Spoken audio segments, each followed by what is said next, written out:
Well, hi, baby. Happy Father's Day, January 29th. We continue our space exploration, and that is a picture of Neptune.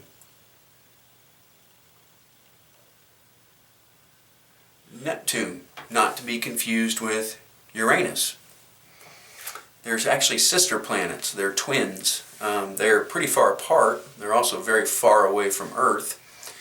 Neptune is the 8th planet in our solar system, just after Uranus, and they're a lot alike. If you see, they're kind of bluish-green. They've got a couple little storms in their atmosphere. Neptune actually has a stormier atmosphere than Uranus. Uranus's atmosphere has a few clouds and a few storms. Neptune has several, and several big ones. Neptune is actually warmer than Uranus. Uranus has a colder surface, so to speak, or colder atmosphere, even though Neptune is further away from the sun. And the reason for that is the inside of a planet usually has heat in it, and it radiates heat out. So it's not just the sun that creates heat, it's the inside of the planet that does too. Well, the furnace inside Neptune is bigger and more powerful than the furnace inside Uranus. And so Uranus is actually colder than Neptune. Neptune has a couple small rings that you can't see, but they're there. And you can't see them, but they can detect them with different types of tools and science.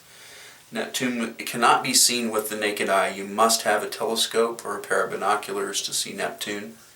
And it was actually discovered mathematically. They calculated where Neptune would be based on other observations that they saw, mostly in Uranus. They think that Galileo actually may have seen Neptune because he drew it in pictures, but they think that Galileo believed it was a star and not a planet, because Neptune was discovered about 200 years after Galileo died.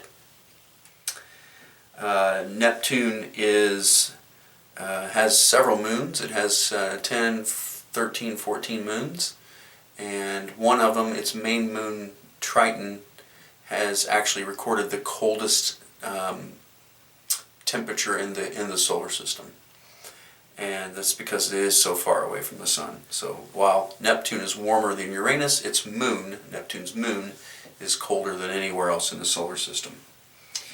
Neptune also, one more thing about Neptune, it takes 160 years to orbit the sun. Isn't that fascinating? 160 years. We won't be alive when Neptune makes its complete circle. And so the Earth goes around the sun 160 times before Neptune goes around once. And because of that, it moves through the sky very slowly. We said the same thing about Uranus. And so Neptune has a very huge orbit. It's a really cool planet, actually, to think about. It's a fascinating planet. Neptune, kind of cool, named after the god, the Roman god of the sea, of the oceans, of the water. So there you go, the 8th planet from the sun. We are continuing our travels through the solar system, and we are continuing our time together here until we see each other again. Happy Father's Day, baby. January 29th, 2022.